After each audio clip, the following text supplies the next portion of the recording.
Selamat pagi jemaat Tuhan dimanapun berada pada pagi hari ini. Salam hangat dan salam damai sejahtera bagi kita sekalian. Firman Tuhan kembali menyapa kita di pagi hari ini yang terambil dari Matius pasal 16 ayat 15 sampai 16. Demikian firman Tuhan tertulis.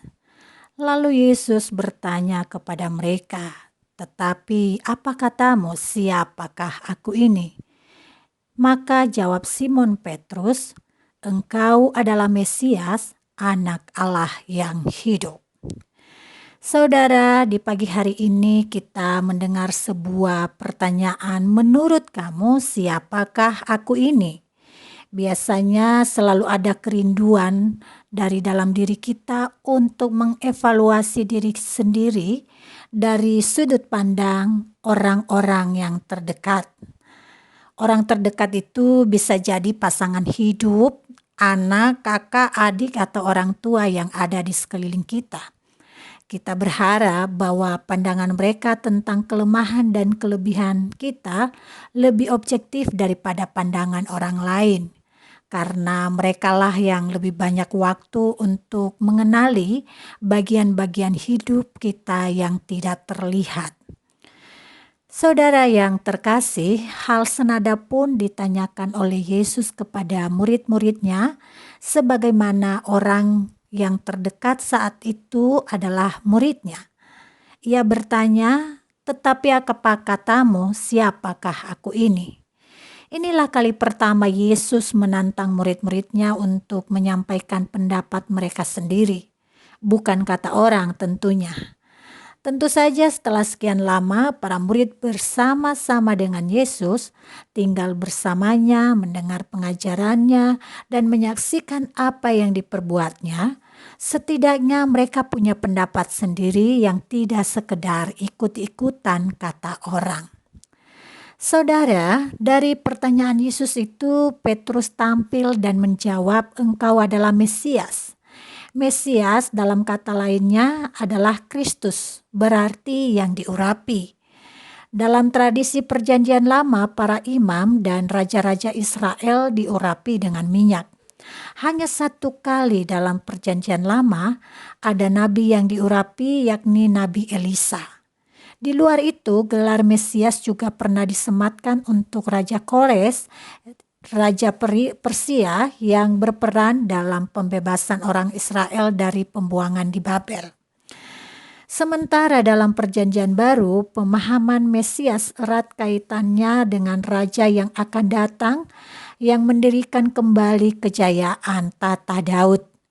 Mesias dalam perjanjian baru adalah sebuah gelar resmi untuk tokoh utama yang dinanti-nantikan oleh orang Yahudi.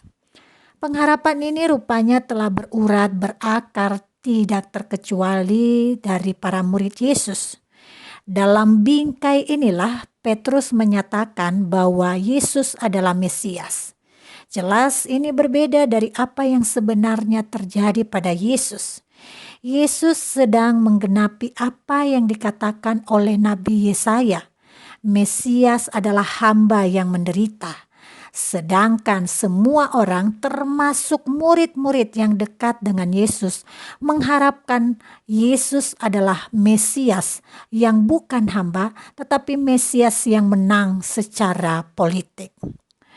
Saudaraku yang terkasih, sama dengan murid Yesus, sangat mungkin bahwa cara pandang kita sebagai pengikut Yesus pun beragam. Cara pandang itu biasanya menyetir kita pada harapan terhadap Yesus. Kadang kita sulit menerima Yesus sebagai hamba dan lebih suka menerima Yesus sebagai pemenang yang membebaskan kita dari tekanan ekonomi dan berbagai tekanan pergumulan hidup lainnya.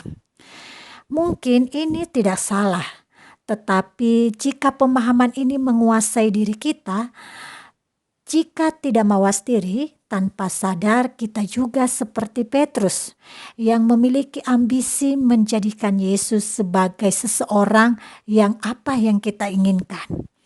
Kita tidak rela untuk membiarkan Yesus berkarya sebagaimana ia sendiri memenuhi kehendak Bapanya.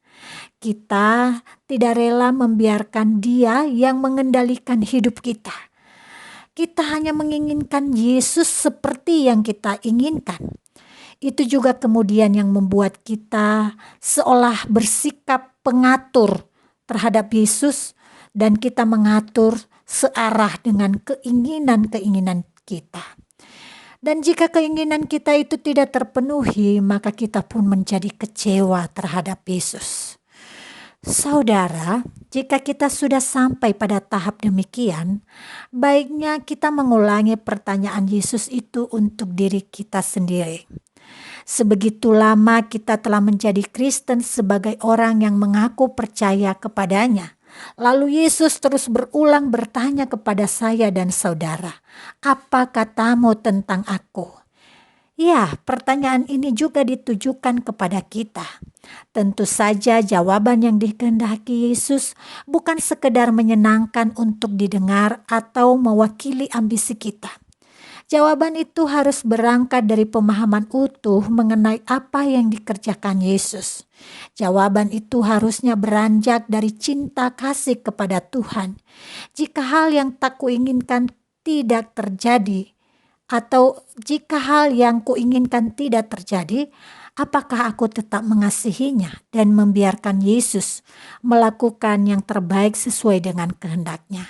Biarlah pertanyaan ini terus berulang kita lontarkan terhadap diri kita sendiri dan akhirnya kita menemukan jawaban yang memastikan bahwa kita ini sungguh-sungguh mengasihi Yesus meskipun situasi saat ini sulit untuk kita jalani. Tuhan Yesus memberkati.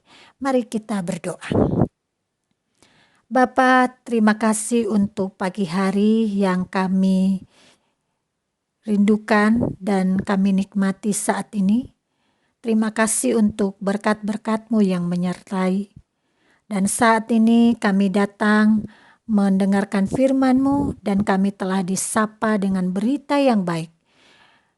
Apa katamu tentang aku? Seolah Allah bertanya langsung kepada diri kami. Ampuni kami jika kami menempatkan Yesus sesuai keinginan kami selama ini.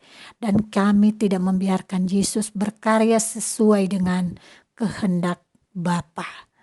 Ya Bapa, ampuni kami dan ajar kami terus untuk menundukkan segala keinginan kami terhadap Yesus di dalam kemahakuasaan Allah.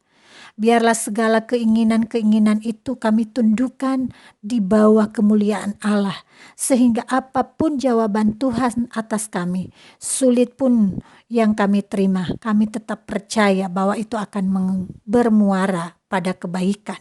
Karena Allah kami merancangkan yang baik. Ini doa kami pada pagi hari ini. Kami bersyukur punya Allah seperti Engkau. Di dalam nama Yesus Kristus kami memohon dan mengucap syukur. Amin.